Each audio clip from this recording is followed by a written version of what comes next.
Ang init sa mukha. Ha?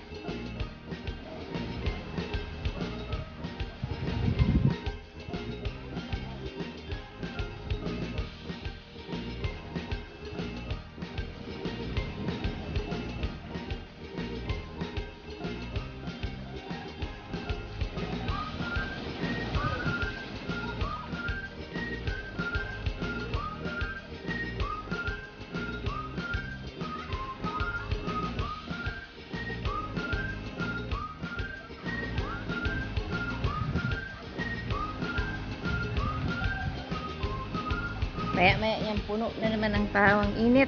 Grabe. Maya-maya, puno na naman yan. Sa ngayon kasi mga tulog pa, karamihan ng tao.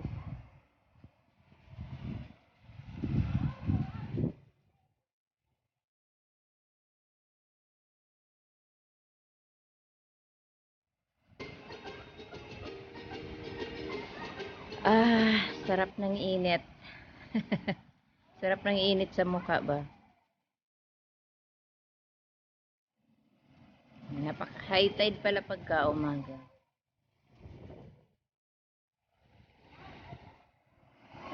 Sarap ng tubig. Pero pag nakalusong ka naman sa tubig, hindi naman mainit.